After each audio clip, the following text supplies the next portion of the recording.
State Senator Nathan Johnson, Democrat of Dallas, thank you so much. We appreciate your time.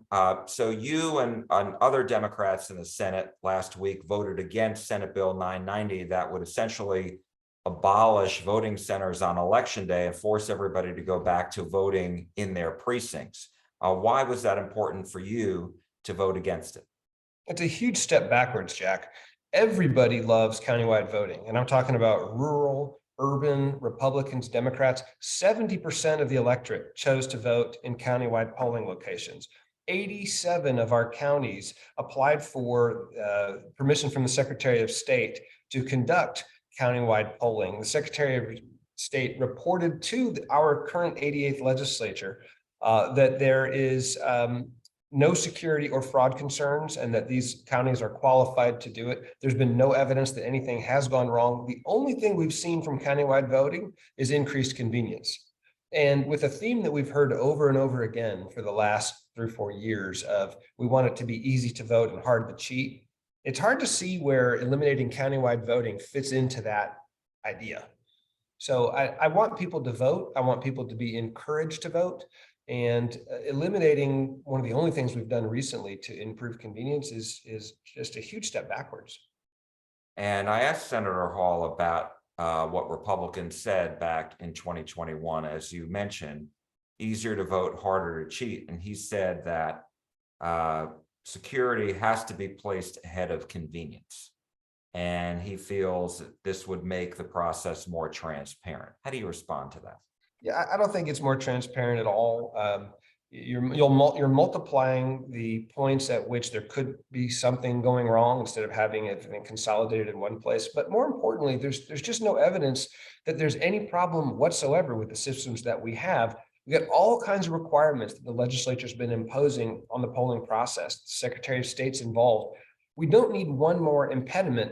And I think what we've got here is a phenomenon where the unsubstantiated fears of the few are rendering our public systems dysfunctional, right? Just because there's a few people out there who are worried that something might go wrong doesn't mean the other 99% of us have to mess up our voting systems. I think that's what's happening here. They're legitimately concerned, but they're not legitimately concerned. They're really concerned, but their concerns are trumped up if they're and if they're sincere, they're unsubstantiated.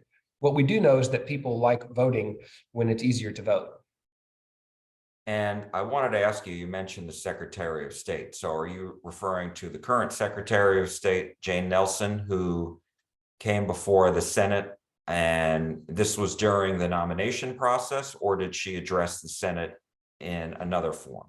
This actually was a report issued at the end of last year by the prior Secretary of State, who had examined precisely this issue and set forth measures that the counties had to demonstrate they were able to meet in order to qualify to conduct countywide polling locations. So it's been examined, and it's been examined with an eye towards security, and it passed the test.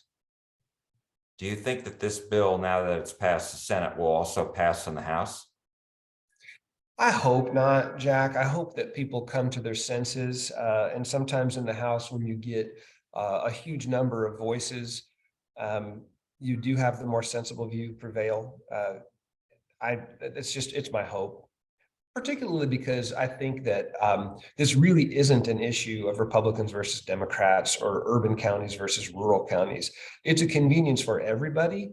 You go out into some of these rural areas and people might work far away from home, so it's more convenient for them to vote closer to work. So maybe that consensus is easier to realize over in the House than it was in the Senate this time. I hope so. I also wanted to ask you about a bill that has passed the House. We'll go over to the Senate, House Bill 2127. A lot of talk about this. The Republicans who sponsored it and supported it say this will make it easier for businesses to operate. It'll be more consistent statewide. They won't have to change from city to city. And I'm wondering what your response is.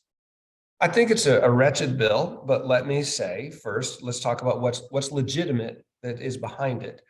It is true that business will have a hard time, and we don't want that to be the case in Texas, if we've got a patchwork of regulations, 1,200 cities on everything. There certainly are some things that need to be a matter of state policy, not local policy. And we will address those questions every single session. And a lot of that's going to be judgment calls in light of evidence, in light of experience.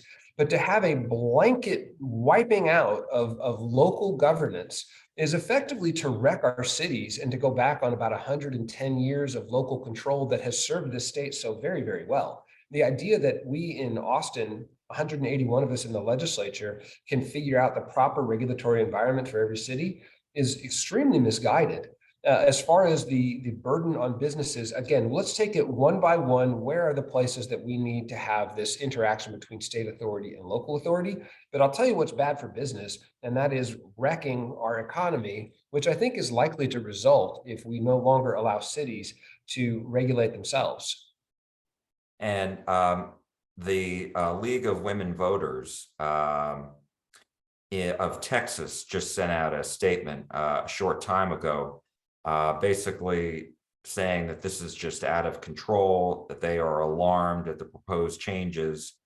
And they talk specifically about the provisions for local elections that may not necessarily be part of this bill, but other bills that would allow the state to take over in some cases, disputed elections, et cetera. What do you make of this? Yeah, this is a big political drumbeat again, where the state's going to come in here and take over anything that they think a city or a county is doing incorrectly. And I don't think we have the bandwidth. You know, we got 8,000 bills coming through the legislature right now, and we're working day and night to try to keep up with the workload that we presently have. We have agencies that are regulating these things with expertise. We have people with local expertise, and somehow we're going to find the time to come in and do everyone else's job for them. Again, really bad idea. It's not just voting. It could be all sorts of consumer protection laws regarding payday lending, many, many other things, areas where cities are different and they need to be run differently. And we can continue this conversation of when something needs to be a state policy as opposed to a local policy. But there is such a thing as a local policy. And it's a mistake to think that we can have this big state government that runs everything for everybody. That's expansive government, in my opinion. Democratic State Senator Nathan Johnson of Dallas, thank you so much for your time and insight. We appreciate it. Thank you, Jack.